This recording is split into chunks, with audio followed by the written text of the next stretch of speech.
extreme sports, you 90s cats know what I'm talking about. We all got jacked up on Surge, playing hours of Tony Hawk's Pro Skater on the PS1, not 5, not 4-1, because we were soul skaters. We're celebrating that with a flick that's like a mix of roller derby, ECW extreme wrestling, American gladiators on motorcycles, and of course a Slipknot concert's mixed in there too. So I hope you guys are ready, because we're gonna jump off a mountain of anti-capitalism with a parachute painted with the X Games logo, all right?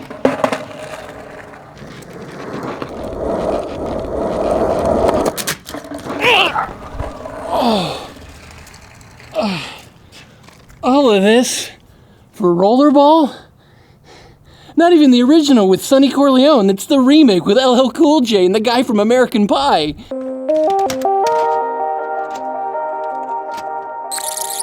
You cannot make a good movie if the studio, the man you're working for, doesn't know what he's doing.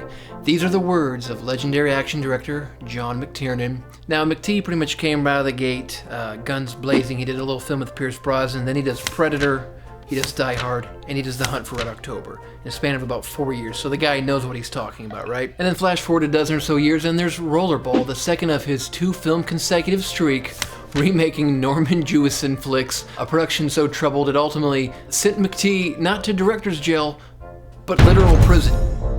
Now, by all accounts, the original script for the remake was rather great. It had a violent story that made sense, and it included a lot of Paul Verhoeven-styled social commentary. But McT comes aboard and he slashes pretty much all of that, as he said he didn't want to take us off on some never land. So after a 2-hour initial cut, what we're ultimately left with is about 100 minutes long. And it's a Rollerball remake that was plagued with 2 weeks of reshoots and several months of re-editing and digital neutering. So let's get to it. Now, I don't think American audiences ever believed Chris Klein to be much of an actor, let alone a lead. But that didn't stop critics at the time from calling him the next Keanu Reeves. And here, he thankfully proved them all wrong. We open up on those steep downhill streets of San Francisco. Now, if you've ever spent some time in San Francisco, you know there's no way that they're going down Twin Peaks and then somehow through Nob Hill and downtown, but it's an entertaining opening. You got the two of them going at it, racing. There's cops chasing them down like it's a peaceful protest in 2020, and he decides to send his jerk of an opponent to do a little pickup and takeout, sending him flying through a Chinese restaurant window. The cops, they're getting blocked by an accident that was caused by the race, and then it gives him just enough time for LL Cool J himself to show up. He's all, "Mama said knock you out, but I'm also going to pick you up in my cool sports car." And he's here to tell his old pal that he's got a chance to come with him to go off to Kazakhstan to play in the extreme sport of the future. Bye-bye, Mr. American Pie. He's off to that Rollerball land, which is led by Jean Reno himself. He's playing Leon, the sports entertainment professional. He's like an international Vince McMahon from hell, which does beg the question, where is Vince from? So this leads up to our first Rollerball game.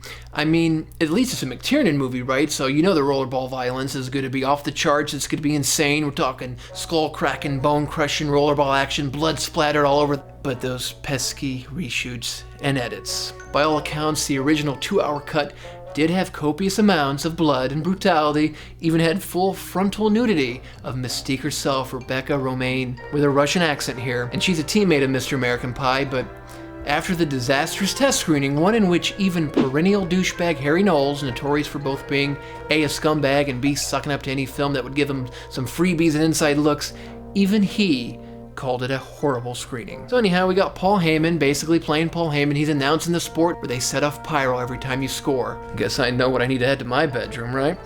So Heyman, he lets us know the rules of Rollerball, or at least he lets us know that they're very complicated and very Russian. Sounds more like a political election here, actually. Now, the sport is fast, it's vicious, and it features both rollerblades and motorcycles. Now, don't expect to really know what's going on. And this is after the reshoots, by the way, that were supposed to make things more clear. But the Rollerball arena is cool, and it actually it was filmed in Canada and is now a casino. So I guess something involved with this flick did make money after all. And anyhow, we got American Pie Chris Klein with LL Cool J, Rebecca Romaine, Russian accent.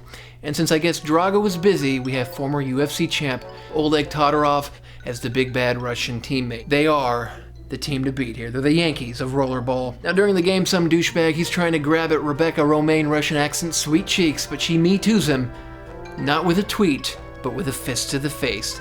Hashtag that. Then Chris Klein, he alley-oops it over to Rebecca Romijn, Russian accent, and just like John Stamos, she drops it like it's hot. Boom shakalaka for the easy score. Cue the pyro. Now a teammate of theirs, he gets his helmet knocked off for being on the good guys team, I guess, and he takes a baseball bat to the face as a chaser. Now Leon, the sports scumbag professional, he makes sure his editors quickly make it seem like the player was just an idiot.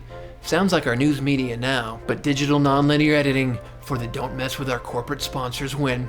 Now Chris Klein, he's eyeballing the fool who did it, some guy in a mask straight out of Eyes Wide Shut, kind of keeping up with the 90s, but it's really the early 2000s vibe of the whole film. Chris Klein's team does some rollerball variation of the Flying V as they rock and roll on their way to a little victory, waving many American flags as Jean Reno sings God Bless America in a version sure to make Roseanne Barr proud. This is one of those movies that's so influenced by the actual music video era of MTV. I mean, there's times where the camera is literally tilted on its side for some action shots. But we got some post-game celebrating and street racing going on, and corruption, random gunfire, riots over worker rights. The fact their teammate maybe almost getting killed wasn't an accident after all. But wait a minute, honey's at 4 o'clock according to LL Cool J, so forget about all that corruption crap for now. Capitalism and Screenwriting 101. This is also where we find out that most of the players have to tattoo their number on their face as a point of pride, I guess. But it makes you wonder why Iron Mike Tyson didn't pick up this sport after being earmarked out of boxing. Anyhow, Leon, the sports scumbag professional, he's told all about the possible corruption, but only fakes interest. Gee, I wonder if that's going to come back around in the film somehow.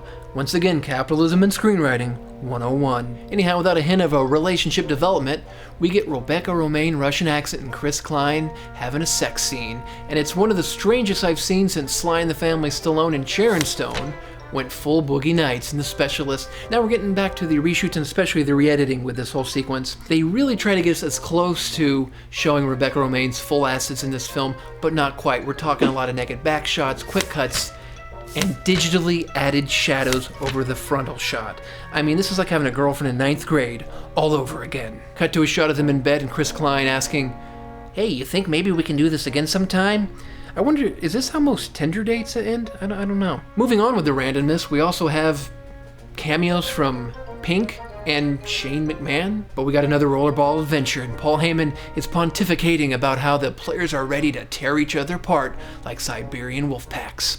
Chris Klein, he's getting more and more weary of the corruption of the league and the country. He's especially mad after one of their victories where he drives his Chevy to the levee and some rioters set his car aflame. Is this 2002 or is it 2020? I don't know. LL Cool J, meanwhile, is all, listen, sure, I'd rather be going back to Cali, but the rollerball coin is really good. Ignore it. But Rebecca Romijn, Russian accent, she's losing friends to mysterious circumstances quicker than an enemy of the Clinton Foundation. Back in Rollerball Arena, we got ourselves a motorcycle race here, says Paul Heyman.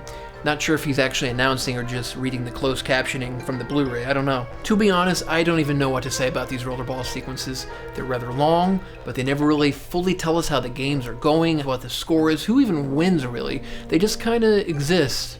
But oh snap, you thought Rebecca Romijn was hot before when she was wearing a naked skin-tight blue paint suit in X-Men? No, now she's got flames chasing around the arena on her motorcycle. LL Cool J, he's rapping around the way, girl, because he's gonna zoom over and save the day. He's injured by flames in the process, and since he took the brunt of the damage, he's realizing, I might have been all I'm bad before, but we might just need to take the last train to the coast and get out of this place. Jean Reno is all about how if you can control the people that make up your population, you can control the land, capitalism, and villain screenwriting 101. Okay, so they're all gonna escape, and at this point the film turns to night vision. No, I don't mean a shot or, done in night vision point of view, maybe Chris Klein puts on goggles, no. See, that would make sense. No, the whole sequence just turns to night vision. There's no reason whatsoever, it's just a chase scene in night vision, every shot, every angle, all green. Now, I've heard of films getting greenlit before, but this takes the cake in a whole new Oscar the Grouch type way. LL Cool J and Out of American Pie, Chris Klein, they're able to throw off their chasers and suddenly are cuddled up together on a motorcycle going 120 miles an hour. They were in a van, now they're on motorcycles, still in night vision, and then they're randomly getting chased by a plane. There's random boingy spring sound effects like it's a Looney Tunes cartoon. It goes off-road, never goes off night vision. A friend of mine was managing a retail shop in Hollywood at one point, and McTiernan came in, and all he could muster up was a thank you for Die Hard. Now, if I ever ran into McTiernan, I'd only have to ask this, what's up with the night vision and the springy boing effects in Rollerball, bro? Now, actually what happened was the scene as originally shot was considered way too dark, so during those reshoots we've been talking about, they went and, well, they reshot the thing, but they had little time, little money, and no enthusiasm left. So to make up for it, they decided to add a night vision filter. Anyhow, LL Cool J, he's gonna go full Blues Brothers on a bike, going over a bridge, but Leon, the sports professional scumbag himself, he's there, and he decides to rock his bells with a sniper shot. Rest in peace, LL. And then Leon, the extreme sports professional, he wants to give Chris Klein the ultimate contract, all sorts of money, but Chris Klein doesn't want that. He wants a piece of the non-American pie, a percentage of the league and media rights. Or so he says. Now we're all set for our big climax, and Leon, extreme sports professional, is changing the rules to, well, no rules, no fouls. They're looking to kill Chris Klein for good, which movie critics coincidentally have been trying to do for decades at this point. Now in the original cut, it was Rebecca Romijn Russian accent who was the target to be killed. She would get beat up some and Chris would save her at the end, and it's the opposite here in the actual final cut. Then former UFC champ Oleg Todorov, he gets straight up shot, and the crowd, they start chanting Chris Klein's character's name. They want Jean Reno canceled, and Chris Klein, he's saying, "Bye-bye, American Pie. Hey, Jean Reno, here's a rollerball through the glass into your eye." Now, once again, the original cut had major differences. It was Jean Reno's right-hand man, Sanjay, who would kill him with a gun. Chris Klein would win the game, save Rebecca, they'd go off on an airplane heading off to America. But here in the final cut, Rebecca tells Chris, "I need to take you to a hospital, but first, I need to take you to my bedroom." Cue the 80s freeze frame, and cue the line for refunds. It's Schlocker time. We got best conversion of a San Francisco restaurant to a drive-thru, best worst accents, best use of a baseball bat for reconstructive face surgery. Take note, Hollywood starlets. We got worst use of digital shadows and digital bras for covering up Rebecca Romijn and other female players in the locker room. What is this, the Spielberg special edition of E.T.? Best worst use of night vision to cover up poor cinematography and poor production. Best use of a metal ball to the face. On my Winona Ryder's face is a walking emoji generator scale of Schlock cinema. I'm gonna give this Rollerball remake 2 Winonas. It's a mess. I still love you, McT, so this comes highly recommended. What? Are you okay? Are you okay? No! HawkSchlock!